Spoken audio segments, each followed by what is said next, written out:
자, 그 성경대학 레위기 시작하겠습니다. 레위기가 이제 그 세 부분으로 나눠져 있다. 이거는 뭐 이제는 다 알겠죠. 눈 감고도. 제사법 하나님께 나아가는 게 1에서 10장, 그 다음에 정결법 1에서 16장, 그 다음에 성결법 17에서 27장으로 구성되어 있습니다. 그러니까 우리가 지금 16장 요 부분을 할 텐데, 그 1에서 16장의 정결법은 이제 외부의 그 정결, 사람의 내부로부터 초래되는 부정, 그 다음에 16장이 이제 속죄일, 대속죄일이라고 그러죠. 그 1년에 한 번 그 지성소에 들어가서 모든 죄를 다 사하는 그런 제도가 있었습니다. 그 속죄일의 규례를 좀 얘기하고 있는데요. 굉장히 중요합니다. 그래서 대속죄일, 속죄일이라고 얘기하는 16장의 이제 구성이 서론이 있고, 그 다음에 속죄일 제물과 이제 의복을 소개하고, 이제 속죄일 의식의 절차, 그 다음에 피의식, 아사셀의 염소의식, 그 다음에 정결 및 번제의식, 그 다음에 속죄일의 의의와 이제 아론이 순종했다는 그런 내용, 대속죄일에 관한 내용으로 구성되어 있습니다. 16장이. 1에서 2절이 도입인데, 도입이 이렇게 시작해요. 1절이 아론의 두 아들이 여호와 앞에 나아가다가 죽은 후에 여호와께서 모세에게 말씀하시니라. 이게 좀 이상하다는 걸 좀 알아야 돼요. 그 15장 1절에 그 이제 단락이 시작할 때는 여호와께서 모세와 아론에게 말씀하여 이르시되 이렇게 시작하죠.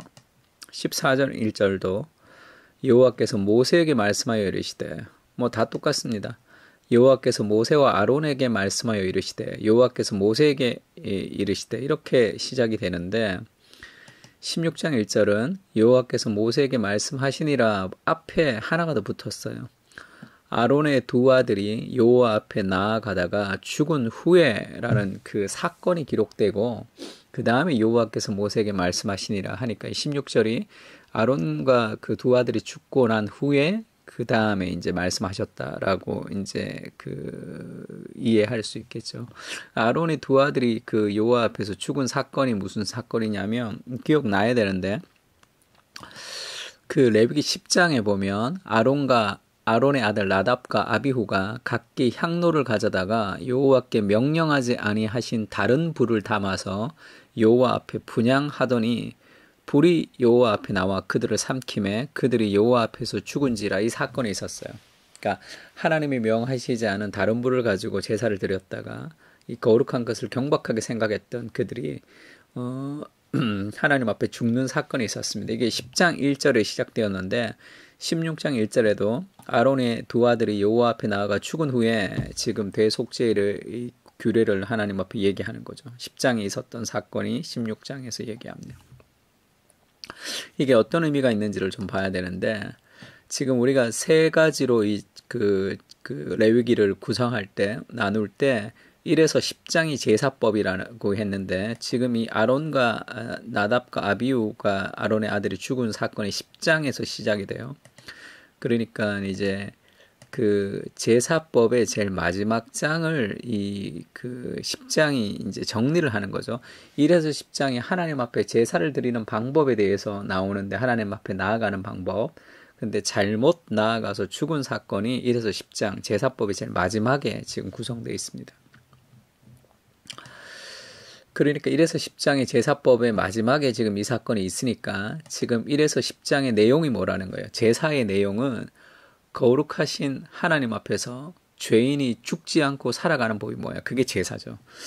그 죄인은 하나님 앞에 대제사장일지라도 그들이 죄가 있는 인간이라는 게, 죄가 있는 죄인이라는 게 하나님 앞에 나가면 반드시 다 죽어야 되는 거죠.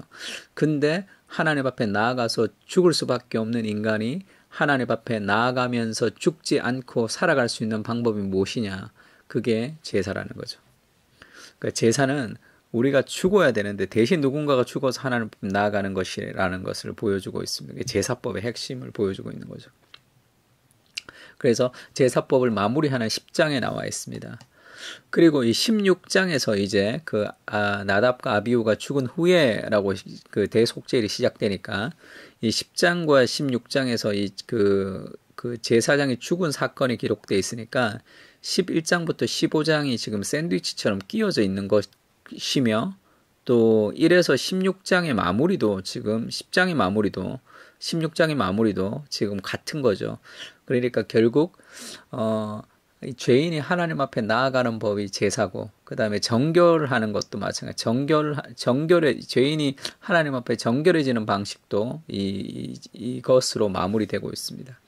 그러니까 지금 나답과 아비후의 죽음과 나답과 아비후의 죽음 사이에 이제 11장에서 15장의 정결과 부정이 있기도 하고, 이 샌드위치처럼. 그리고 나답과 아비후의 죽음이 1장부터 16장까지의 결론같이 그렇게 지금 구성되어 있어요. 지금 이 죽음으로. 그래서 그 핵심이 레위기 16장 16절입니다. 곧 이스라엘의 자손의 부정과 그들의 범한 모든 죄로 말미암아 지성소를 위하여 속죄하고 또 그들의 부정한 중에 있는 회막을 위하여 그같이 할 것이요. 그러니까 이 정결과 부정의 핵심, 정결과 부정을 속하는 게 뭐냐면 그게 대속죄일. 그렇지 않으면 죄인이 하나님 앞에 어떻게 정결해지느냐, 죄인이 하나님 앞에 어떻게 나아갈 수 있느냐, 이 모든 것이 그렇지 않으면 다 죽는 거죠. 대제사장이 죽어야 되는 그런 죽음을 우리가 면할 수 있는, 부정과 그 모든 것을 다 해결할 수 있는 것, 그것이 대속죄일, 제사. 그 제사 중에도 대속죄일이라는 그 아주 큰 1년에 한 번 모여서 죄를 사하는 그 의식을 통해서 죄인들이 하나님 앞에 죽지 않고 나아갈 수 있다는 것을 지금 보여주고 있습니다. 제사도 마찬가지고 정결과 부정의 핵심도 마찬가지. 이 대속죄일, 이것을 통해서 우리가 하나님 앞에 거룩해진다는 걸 보여주는 거예요. 그래서 이 대속죄일은 굉장히 중요한 날인데, 지금 성막이 이렇게 있죠. 뜰이 있고, 지금 이게 이제 번제단과 물두멍과 성소와 지성소로 되어 있는 이 성막이 안을 보면 이렇게 되어 있는 거죠. 번제단과 물두멍과 지금 그 텐트가 있어요. 텐트. 그 다음에 휘장, 커튼이 있는 거죠. 커튼을 알고 들어오면 여기가 성소라 그러고 여기를 지성소라 그럽니다. 나누어서. 아니면 성소의 첫째 칸, 둘째 칸 이렇게도 얘기하죠. 그래서 그 성경에서 성소라고 얘기하면 지성소를 얘기할 때도 있고 또 이 성소를 얘기할 때도 있습니다. 금촛대와 그 진설병이 있는 떡상, 그 다음에 분향당이 있고 여기 커튼이 또 하나 더 쳐져 있죠. 휘장이. 그 안에 언약궤가 있는데 여기는 아무도 못 들어가요. 들어갈 수 없습니다. 근데 대속죄일 날 1년에 한 번만 이 대제사장이 여기를 들어간다는 거예요. 그래서 굉장히 중요한 의미가 담겨져 있는 거죠. 성막 안에서. 그래서 지금 이제 아론의 두 아들 여호와 앞에서 죽은 후에라는 이 그 도입부를 통해서 16장이 시작이 되는데 여호와께서 모세에게 말씀하십니다. 여호와께서 모세에게 이르시되 내 형 아론에게 이르라. 성소의 휘장 안 법궤 위 속죄소 앞에 아무 때나 들어오지 말라. 그리하여 죽지 않도록 하라. 이는 내가 구름 가운데서 속죄소 위에 나타남이니라 하면서 지금 이 언약궤, 이 휘장, 커튼을 지나서 이 지성소 안에는 아무나 들어올 수 없다는 거죠. 왜냐하면 하나님이 여기 계시기 때문에, 하나님의 보좌가 이 땅 가운데 내려왔기 때문에 여기에는 이 지성소 휘장을 지나서는 아무나 들어올 수 없습니다. 그런데 여기에 열린다는 거죠. 1년에 한 번.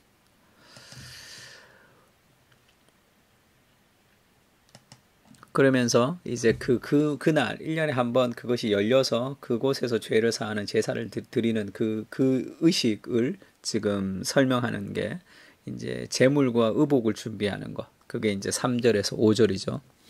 그러니까 먼저 아론 3절에 보면 아론이 성소에 들어오려면 이 지성소를 얘기하는 거예요.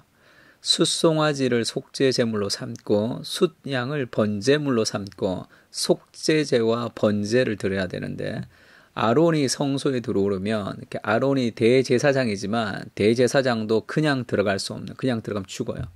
왜냐하면 대제사장이지만 연약한 죄인이기 때문에. 그래서 대제사장이 먼저 자신을 위해서 제사를 드려야 된다는 거예요. 숫송아지로 속죄 제물을 삼고 수장으로 번제물을 삼는 거죠. 그리고 자기를 위해서도 제사를 드려야 되지만, 자기를 위해서도 그거를 번제물을 가지고 들어와야 되지만, 이스라엘 자손의 회중을 위해서도 또 이제 제물을 가지고 자기를 위해서, 그 다음에 이스라엘 회중을 대표해서 오는 거니까 이스라엘 회중을 위해서도 지금 제물을 준비하라는 거예요. 속죄 제물을 삼기 위해서 순 염소 2마리와 그 다음에 번제물로 삼기 위해서 숫 양 한 마리를 가져갈지니라. 그래서 이스라엘 회중을 위해서도 그 다음에 자기 자신을 위해서도. 그러니까 이것은 대제사장일지라도 죄 많은 죄인에 불과해요. 그 이때 대제사장은 정말로 참된 대제사장이신 그리스도를 가리키는 예표로서 이제 기능을 하는 거죠. 그렇게 제물을 준비해야 돼. 그 다음 의복을 소개하는 게 16장 4절입니다. 거룩한 세마포 속옷을 입으며 세마포 속바지를 몸에 입고 세마포 띠를 띠며 세마포 관을 쓸지니 이것들은 거룩한 옷이라. 물로 그의 몸을 씻고 입을 것이며. 물로 몸을 씻고 그 다음에 거룩한 세마포 속옷과 세마포 속바지와 세마포 띠를 띠고 세마포 관을 쓰고 그 다음에 지성소로 들어가라는 거예요. 이 세마포는 흰 거죠. 그러니까 흰 옷을 입고 속옷을 입고 지금 들어간다는 것은 겉옷을 입지 않고 들어간다는 뜻이에요. 지금 그러니까 굉장히 겸손한 그 죄인됨에 대한 그런 것을 겸손하게 하나님 앞에 들어간다는 것을 의미하는데 원래 대제사장은 의복이 지금 이렇게 입죠. 이게 대제사장의 예복과 명칭입니다. 그러니까 지금 흉패가 있고 속옷, 띠, 에봇, 겉옷, 성류와 금방울, 관, 금계 이것을 우리가 한 번 더 본 적 있죠. 이렇게 이제 하나님 앞에 나아간단 말이에요. 제사장이. 근데 지성소가 열리는 대속죄일, 이 속죄일 날은 이 옷을 다 입고 가는 게 아니라 이 속바지, 그 다음에 속옷과 띠를 띠고 요렇게만 가져가는 흰 옷을 입고 가는 거예요. 지금 에봇, 받침, 그 다음에 이것을 다 띠고 가는 게 아니라 이 하얀색 관만 그 제사장의 관과 그 다음에 속옷과 띠만 입고 이 세마포 옷을 입고 가는 거예요. 이거는 회개를 상징하기도 하고 겸손을 상징하기도 하고 그렇게 하나님 앞에 나아가는 거예요. 이게 다 화려하게 입고 나가는 것이 아닙니다. 그래서 그런 그 이야기나 설교를 들은 적이 있는지 모르겠는데 1년에 한 번 대제사장이 그 속죄일에 들어갈 때 그 자기 죄를 다 사하지 못하고 들어갔다가 죄가 있으면 그 하나님의 지성소 안에서 죽어버린단 말이에요. 제사장이 죽어버리면 그 제사장의 시체를 구하려고 사람들이 들어가면 지성소 안에 그 사람도 죽어버리기 때문에 이 대제사장의 그 발목에 끈을 매달아 가지고 밖에서 이제 줄을 매달고 이 방울을 단다는 거예요. 그래서 딸랑딸랑 소리가 들리면 제사장이 살아 있다는 뜻이고 딸랑딸랑 하다가 소리가 들리지 않으면 거기서 죽은 거예요. 그래서 그러면 시체를 가지러 가면 사람들이 다 죽기 때문에 그 발목에 묶여 있는 끈을 당기면 시체가 이렇게 끌려온다는 그런 이야기를 좀 들은 적이 있다면 없다면 그냥 패스.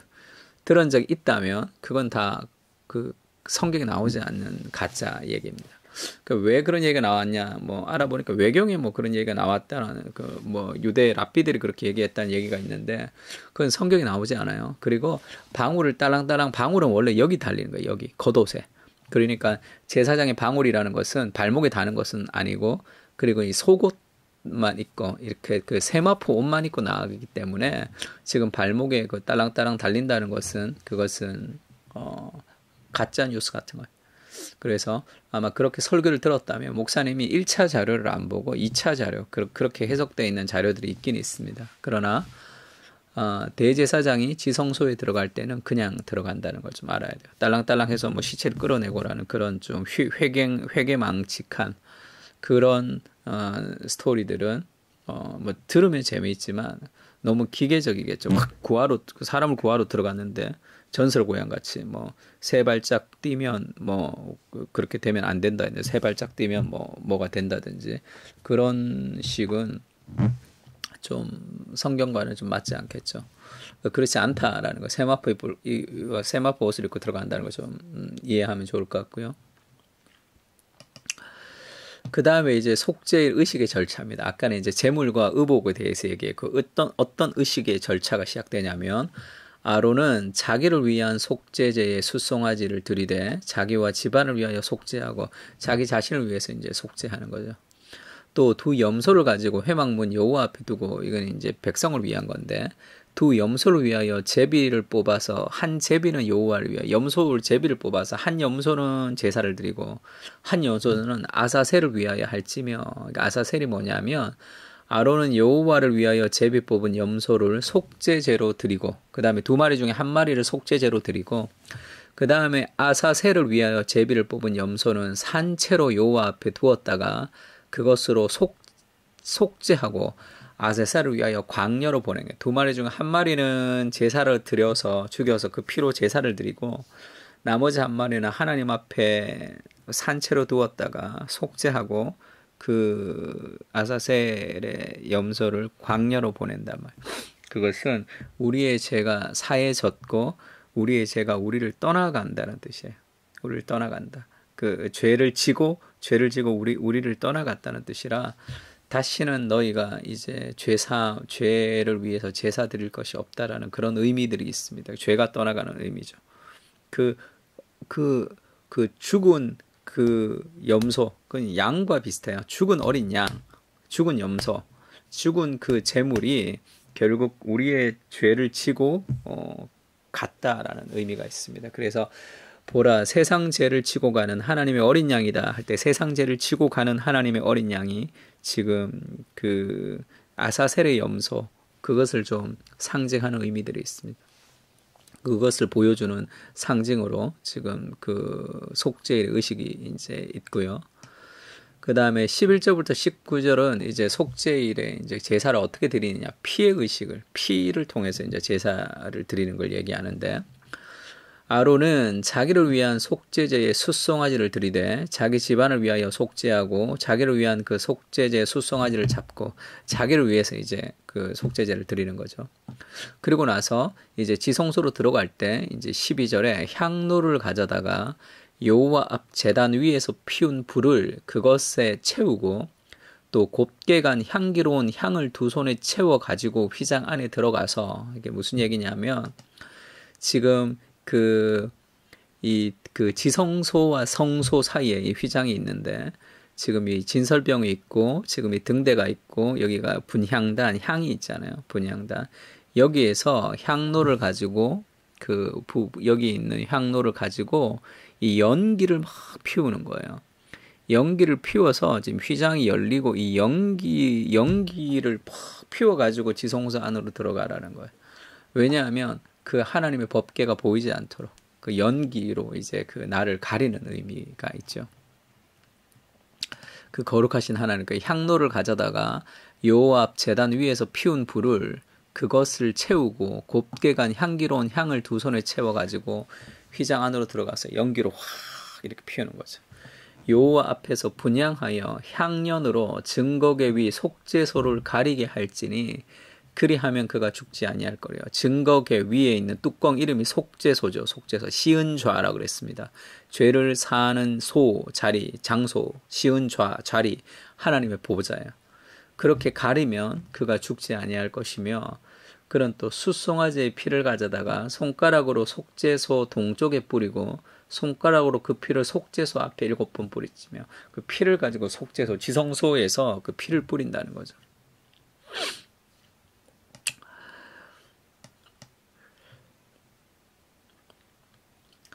숫송아지의 피를 가져다가 뿌리고 동쪽에 뿌리고 피를 뿌리는 거.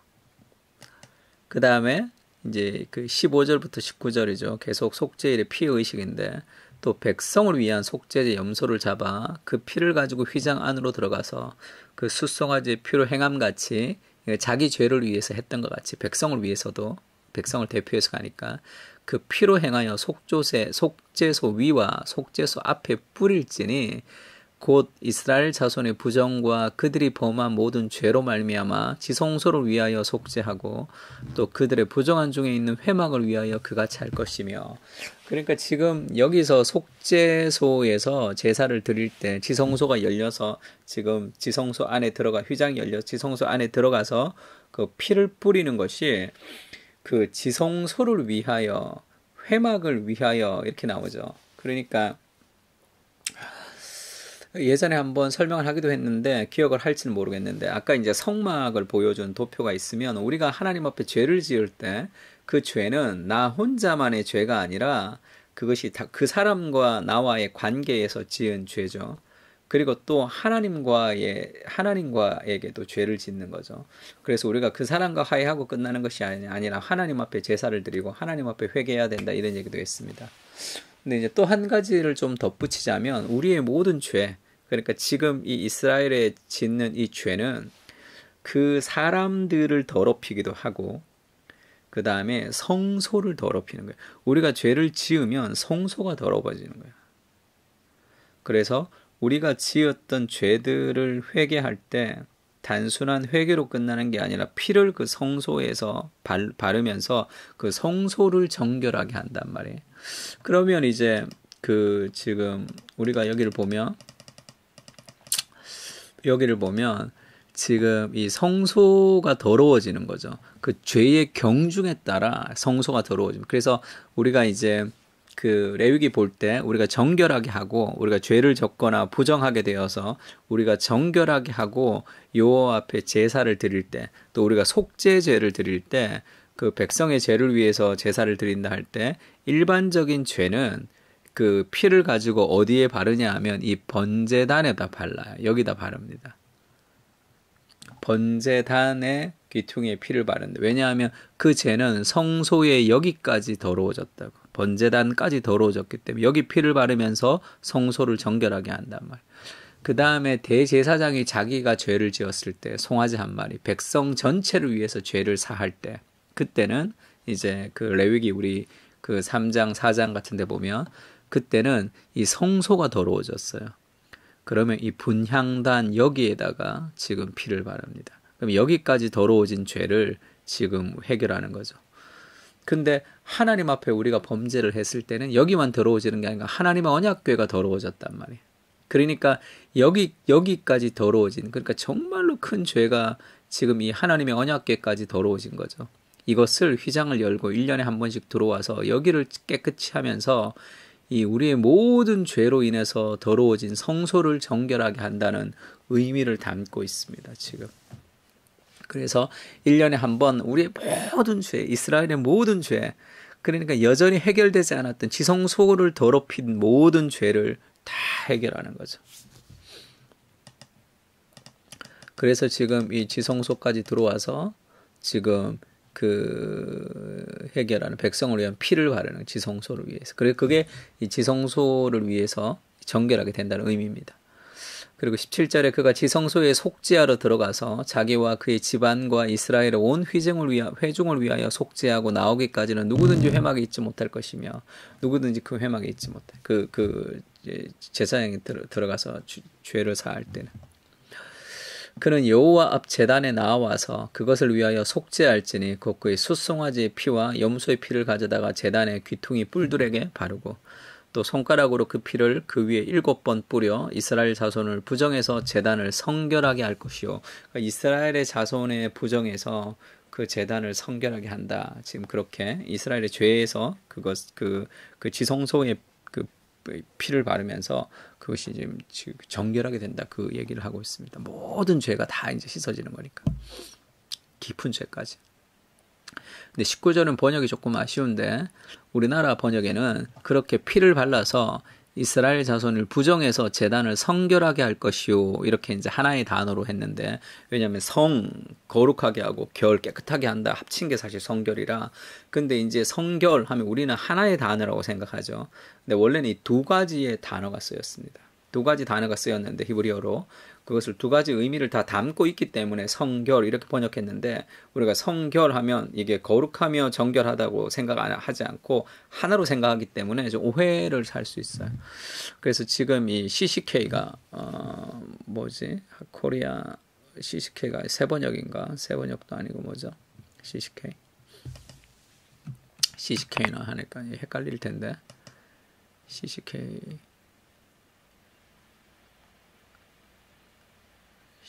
CCK가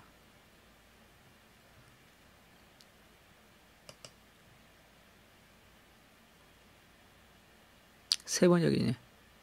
CCK가 CBCK, 아마 표준 세 번역 같은 거 같은데, 표준 세 번역 아니고 그냥 세 번역이군요. 세 번역. CCK GCK나 아니면 CBCK가 어느 그 뭐 약자인 것 같은데 세 번역이 세 번역. 옛날 표준 세 번역 아닌 그냥 세 번역을 지금 얘기하고 있는 것 같습니다. 그래서 세 번역에 보면 지금 어떻게 되어 있냐면 정결하게 하고 거룩하게 한다는 거죠. 그 피를 발라서 속죄에 피를 발라서 정결하게 하고 거룩하게 한다. 이렇게 이제 잘 번역됐습니다. 영어 성경에도 보면 clean 정결하게 하고 hallow 또 거룩하게 한다 이런 뜻이죠. 이게 어떤 의미냐면 지금 정결하고 거룩하다라는 개념은 우리가 배웠죠. 레위기에서 거룩하다 할 때 성, 그다음에 속 할 때 속은 나쁘다는 뜻이 아니라 속되다 하면 이건 세상에 속했다는 것이고 성은 하나님께 속했다는 거예요. 그래서 이 성은 거룩하고 속은 정결과 부정으로 나눠진다 이렇게 얘기했습니다. 그래서 성의 영역과 속의 영역에서 부정과 정결과 거룩이라고 얘기했죠. 그래서 이제 거룩에서 속되게 되면 죄악과 허물이 있으면 정결해지고 정결해서 부정과 접촉하면 부정해져요. 그래서 우리가 이제 부정한 단계에서 이게 정결하게 되고 정결해서 또 하나님께 가면으로 거룩하게 되는 거죠. 그래서 부정에서 정결로, 정결에서 거룩으로 이게 레위기의 어떤 성과 속의 개념이라고 얘기했습니다. 그러니까 지금 그 얘기를 하는 거죠.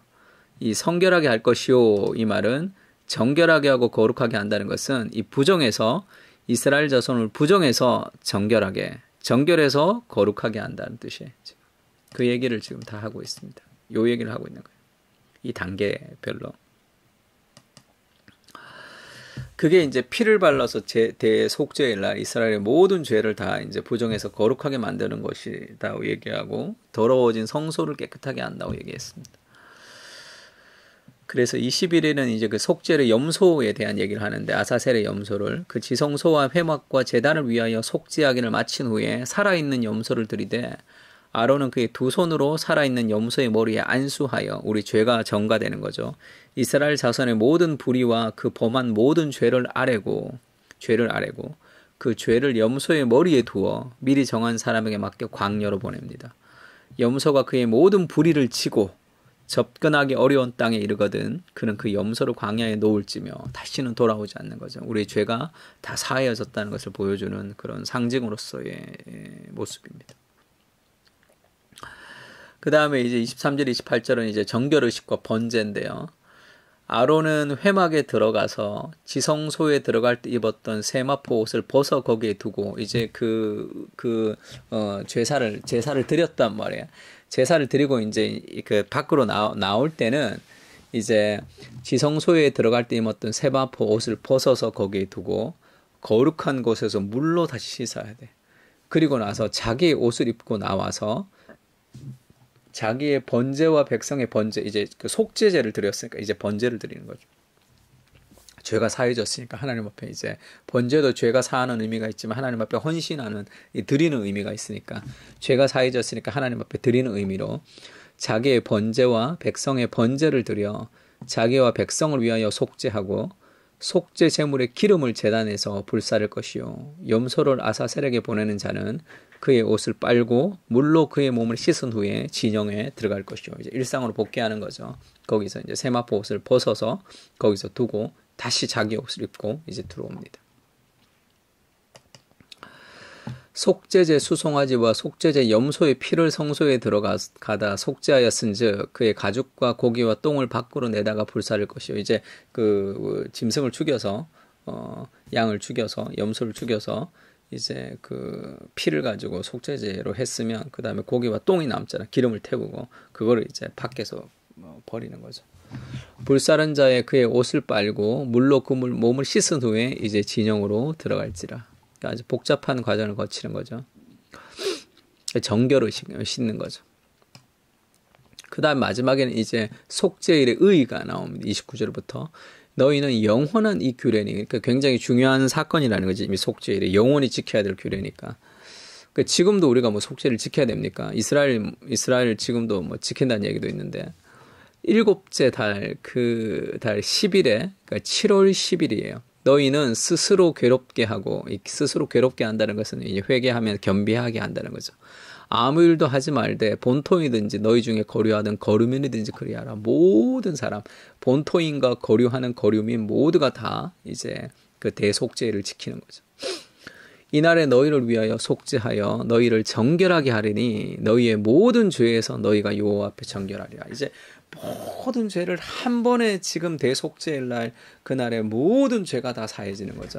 그전에도 제사가 있지만 그 제사가 있지만 지성소까지 더러워졌던 것이 다 사하지지 못했지만 그 모든 죄가 하루에 그 다 사해지는 날이 있는 거죠. 그게 대속죄일입니다. 이는 너희 중에 안식일 중에 안식일이니. 왜냐하면 참된 안식이 뭐예요? 이 죄가 사라진 안식이죠. 이 하나님의 심판이 사라진. 그래서 이것을 안식일 중에 안식, 참된 안식. 그것은 우리의 죄가 해결된 것이 참된 안식이죠. 너희는 스스로 괴롭게 할지니 영원히 지킬 규례라. 이렇게 이제 그 대속죄일의 규례를 얘기합니다. 의를. 기름을 부음을 받고 위임되어 자기 아버지를 대신하여 제사장의 직분을 행하는 제사장은 속죄하되 세마포 곧 거룩한 옷을 입고 지성소를 속죄하며 회막과 제단을 속죄하고 또 제사장과 백성의 회중을 위하여 속죄할지니. 지금 지성소, 그다음 회막과 제단, 그 성소를 죄를 사하고 더러워진, 그리고 제사장과 백성의 죄를 사하는 거죠. 이는 너희가 영원히 지킬 규례라. 이스라엘 자손의 모든 죄를 위하여 1년에 한 번 속죄할 것이니라. 아론이 여호와께서 모세에게 명령한 대로 행하니라. 지금 대속죄를 통해서 지금 정결법 11장에서 15장, 16장에서 이제 정결법 마무리되는 거죠. 그러니까 이 대속죄일의 의의가 나왔는데 이 대속죄일은 굉장히 중요해요. 다른 성경과도 많이 연결됩니다. 일단 레위기 25장에 보면 일곱째 달 열흘날은 속죄일이니 너는 뿔 나팔 소리를 내되 전국에서 뿔 나팔을 크게 불지미. 나팔을 크게 불러서 알리는 거예요. 속죄일이라는 것을. 그리고 이때는 너희가 50년째 해를 거룩하게 하여 그 땅에 있는 모든 주민을 위하여 자유를 공포하라. 이 해는 너희에게 희년이니 너희는 각각 자기의 소유지를 돌아가며 각각 자기의 가족에게 돌아갈지며. 이스라엘 민족에게 희년, 아주 기쁜 날이라는 그 희년, 회복의 날, 기쁜 날이라는 이 희년이 있습니다. 이게 뭐냐면 50년째 되는 해인데 그 77이 49, 그 다음에 50년째죠. 이스라엘은 7년이 안식년이에요. 안식년. 그 7년에 땅도 안식시키고 하는 것인데 그 7년이 이제 그 7번, 77이 49가 되고, 그 다음에 그 이제 50년째가 되는 그 희년에는 모든 빚진 모든 사람, 그 다음에 이제 땅이 팔린 모든 사람, 그 다음에 노예로 팔려갔던 모든 사람들이 그 해에는 그냥 다 리셋이 되는 거예요. 다 처음부터. 그것을 내가 다 갚지 않아도, 종으로 팔린 것을 다 갚지 않아도, 그 다음에 이제 그 땅을 우리가 다 갚지 않아도 다 리셋이 된다고. 그러면 희년 직전에 땅을 판매할 때는 가격이 훨씬 더 다운되겠죠. 왜냐하면 1년 뒤에는 그게 다 없어지니까. 근데 이스라엘이 희년을 잘 지켰다는 그런 보고는 성경에도 잘 없고 잘 없죠. 근데 그게 하나님이 정하신 제도죠. 50년째는 다 자유가 된단 말이에요. 자유의 해. 그 희년이 언제 시작되냐? 대속죄일 날 7월 10일부터 희년의 시작이라는 거예요. 그 죄가 다 사해지는 그날에 그 모든 것이 다 회복되는 그 희년이 시작된다는 것이 상징하는 의미가 굉장히 크죠. 그게 그리스도를 통해서 이루어질 우리의 구원을 지금 얘기하고 있는 거죠. 그래서 그 예수님이 누가복음에서 이제 첫 번째 공생을 시작하시면서 이제 그 이사야서를 펼쳐서 읽잖아요. 주의 은혜의 해와 그 신원의 날, 주의 은혜의 해가 시작되었다. 포로된 자에게 자유를, 갇힌 자에게 노임을, 여호와의 은혜의 해가 뭐예요? 그게 희년이 시작됐다는 거지. 이제 진정한 희년, 이제 구원에서 너희 죄 사함에서 이게 자유케 되는 그런 희년의 시작을 알리는 거죠. 그것이 안식을 알리는 거니까 포로된 자가 자유되고 갇힌 자가 노임을 되는 그 참되네. 그것이 지금 그 육적으로 포로되고 땅이 회복이 되는 것을 보여주는 거지만 이것이 완전한 우리의 인생의 회복, 그리스도를 통한 회복을 보여주는 그림자 역할을 하는 거죠. 그 희년의 시작을 대속죄 날로 선포한다는 것은 굉장히 의미가 있는 거죠. 희년이 1월 1일 날이 시작하는 게 아니라 7월 10일 날 이 희년이 시작된다는 것. 죄사함이 시작되는 그 죄를 사하는 속죄의 희년의 시작이라는 걸 알아야 돼. 그 다음에 이제 30분이 넘었는데 좀 빨리 끝내겠습니다. 그 휘장, 이렇게 대속죄일 날 이제 그 휘장에 들어가서 그 성소에서 지성소로 들어가서 이제 피를 뿌리는 거잖아요. 근데 이제 이것들을 사하셨은즉 다시 죄를 더여 제사 드릴 것이 없느니, 이제 우리가 다시 제사 드리지 않는 것은 예수님이 완전한 제물로 제사를 드리셨기 때문이고, 히브리서 10장 19절에는 그러므로 형제들아 우리가 예수의 피를 힘입어 성소에 들어갈 담력을 얻었느니, 지성소예요. 지성소에 들어가면 안 죽고 우리가 담력을 얻고 지성소에 들어갈 수 있다. 이제는 왜냐하면 그 길, 우리를 위하여 휘장 가운데 열어놓으신, 휘장을 찢어서 열어놓으신 새로운 살 길이요. 왜냐하면 휘장은 곧 그의 육체니라. 그러니까 성소와 지성소를 맡고 있었던 휘장이 예수님의 육체를 상징하는 거였어요.